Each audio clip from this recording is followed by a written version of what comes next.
of more than 100 million chickens, which has led to a lack of chicken supply in this country, therefore a lack of egg supply, which is leading to the shortage. So I will leave you with this point. This is an example of why it's so incredibly important that the Senate moves swiftly to confirm all of President Trump's nominees, including his nominee for the United States Department of Agriculture, Brooke Rollins, who is already speaking with Kevin Hassett, who's leading the economic team here at the White House, on how we can address the egg shortage in this country. As for costs, I laid out the plethora of ways that President Trump has addressed saving costs for the American people over the past week. He looks forward to continuing doing that in the days ahead. Thank you guys so much. Okay, remember, egg prices are particularly inflationary because they are so essential in so many other foods. So definitely something to watch. Remember when the geniuses on the Biden team blocked? Not true. Eduardo, one of the things the Trump team is focused on is the funding for these NGOs, non-government organizations. These are the same NGOs, by the way, that were exposed just a few months ago for taking our taxpayer money to help illegal immigrants come into the country to take more of our taxpayer money. This really feels like a revolving door money scam. I think this is going to be the second part of the freak out. They're going to be sad. They're going to say that we're trying to harm the illegal aliens. This one is not going to work, I don't think, right? That's right. And what most Americans don't know is that it's not just the government that is bringing in illegal aliens into this country. It is an entire industry. That's why Congress and Democrats in Congress are pushed to do this. Is because there's a lot of people who stand to benefit from mass immigration. There's people who make a lot of money off it. Let's just do one example. I'm going to pick Catholic Charities because the Catholic Church came out last week and criticized the Trump administration's immigration policies. And of course, J.D. Vance responded to them. But you take Catholic Charities. They got millions and millions of dollars last year through a FEMA program called the Shelter and Services Program. Under the Biden administration, this program has spent over $1 billion on immigrant and refugee resettlement. And so I took a look at the Catholic Charities financial forms. You can do this for any nonprofit. And again, that's how these groups get away with it. They say they're nonprofit. They say they're a charity. And guess what? Let's take a look at the numbers.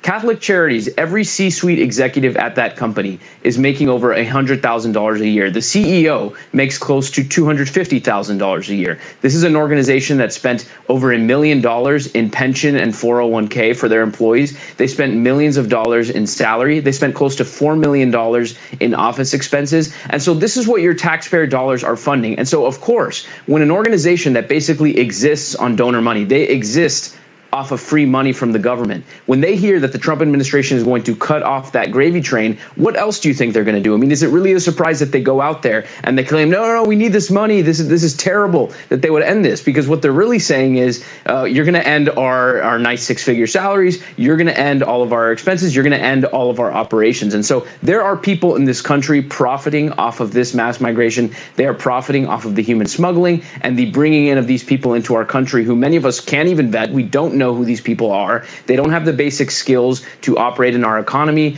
They can't understand the language. They put their kids in our public school system and their kids can't speak the language. So I can go on and on and on about the problems of illegal immigration. But I think what is so despicable about it is that there are people profiting off it in this country. And I'm glad Trump and J.D. Vance are putting a stop to it.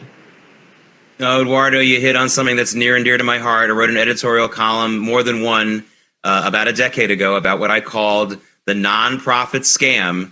Nonprofits, most of the money, especially if they get a lot of money, I'm not talking about a small nonprofit that doesn't really clear a lot of cash, but large nonprofits, all the money goes basically to the executives. And unlike a publicly traded company on the stock exchange, they don't have to really account for all of that. They have to account for it, but they don't have to go to a bunch of shareholders and explain why their nonprofit has a bunch of people in their C-suite, as you said, making maybe $1 million a year.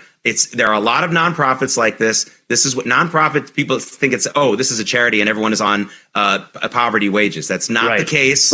Exactly. And by the way, universities are nonprofits. And so you're paying your college football coach $5 million a year, which, by the way, sometimes might be worth it. But still, understand that that is a nonprofit.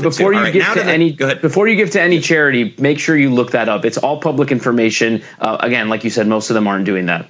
Sorry, I didn't mean to cut you off. Right. All right. No, that's okay. Now to the House, to the politicians, specifically in the House. House Oversight Chairman James Comer is launching an investigation into the sanctuary cities and the politicians who run them.